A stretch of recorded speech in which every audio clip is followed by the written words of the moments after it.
సరికొత్త పుకార్లు షికారులు చేస్తున్నాయి. తాళిబొట్టులోని పగడాలు మాట్లాడుతున్నాయని, వాటి నుంచి మాటలు వినిపిస్తున్నాయని వదంతులు వ్యాపించాయి. మంగళసూత్రం తీసివేయకుంటే భర్త చనిపోతాడంటూ ఉన్న విడ్డూరం ఇప్పుడు అక్కడ కలకలం రేపుతోంది.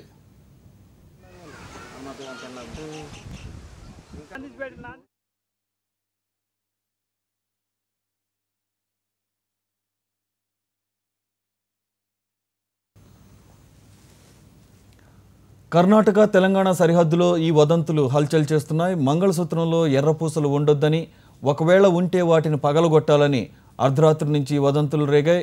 లేదంటే మీ భర్తతో పాటు కుటుంబ సభ్యులకు కూడా ప్రాణహాని తప్పదని భయపెడుతున్నారు. వదంతులను గుడ్డిగా నమ్మేసిన గట్టు, థరూర్ మండలాల్లోని కొందరు మహిళలు అప్పటికప్పుడు ఎర్రపూసలను పగలగొట్టేశారు. ఒకరికి ఒకరు ఫోన్లు చేసుకొని చెప్పుకోవడంతో ఇది అంతకంతకు దుమారం రేపుతోంది.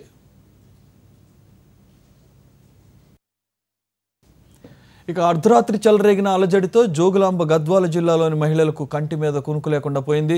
దాంపత్య జీవితం సాఫీగా సాగాలంటే 3 రాత్రులు మంగళసూత్రాన్ని తీసి పక్కన పెట్టాలన్న వదంతులు వారిని వణికించేస్తున్నాయి.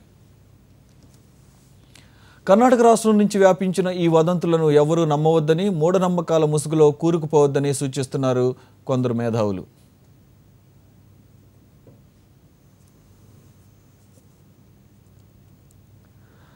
ఇక మనతో మాట్లాడటానికి లోకల్గా ఉన్నటువంటి సర్పంచ్ రామకృష్ణ గారు ఉన్నారు. రామకృష్ణ గారు నమస్తే అండి. సార్ నమస్కారం సార్. సార్ అసలు ఏంటి ఈ వదంతులు, ఎప్పుడు పుట్టాయి, దీనికి సంబంధించి ప్రజల రియాక్షన్ ఎలా ఉంది?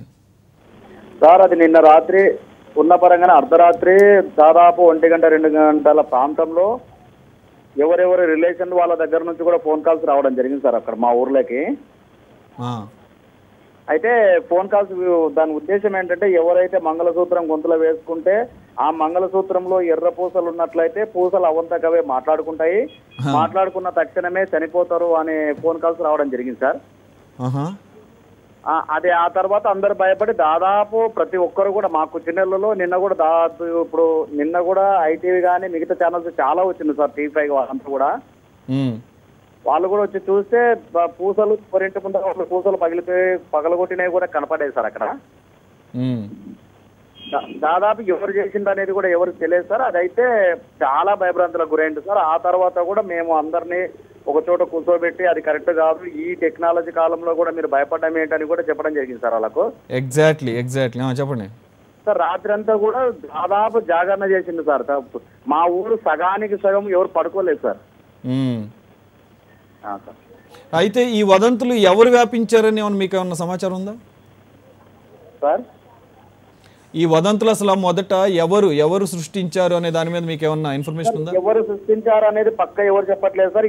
ఆడ ఎందుకు అంత భయపడాల్సి వచ్చిందంటే, ఇప్పుడు వాళ్ళ రిలేషన్ మరీ బ్లడ్ రిలేషన్ దగ్గర ఉన్న వాళ్ళు ఖచ్చితంగా నువ్వు చనిపోతావు అనే ఆలోచనలు ప్రతి ఒక్కరు ఫోన్ చేయడంతో భయపడి ఒకరికొకరు తీసిండ్రు. ఈ ఊర్లో 2 చనిపోయిండ్రు, ఆ ఊర్లో 2 చనిపోయిండ్రు అని ఈ ఊరిలో ఆ ఊరిలో చెప్పిండ్రు, ఆ ఊరిలో ఈ ఊరిలో చెప్పిండ్రు. ఆ విధంగా భయపడిండ్రే కానీ అసలు ఎక్కడ చనిపోలేదు సార్. ఎక్కడ కూడా చనిపోలేదు.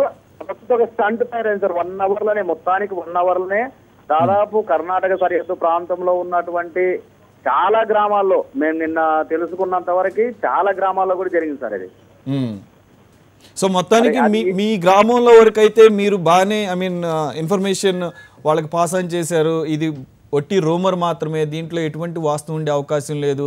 మీరు అన్నట్టు ఈ టెక్నాలజీ డిజిటల్ యుగంలో కూడా ఇటువంటి మూఢనమ్మకాలు నమ్మకూడదని మీరు సర్పంచ్గా ఒక బాధ్యతాయుతమైనటువంటి పాత్రను పోషించారు. We appreciate that. మరి మీరు అలా చెప్పినప్పుడు మీ గ్రామంలోని ప్రజలు మీతో సహకరిస్తున్నారా?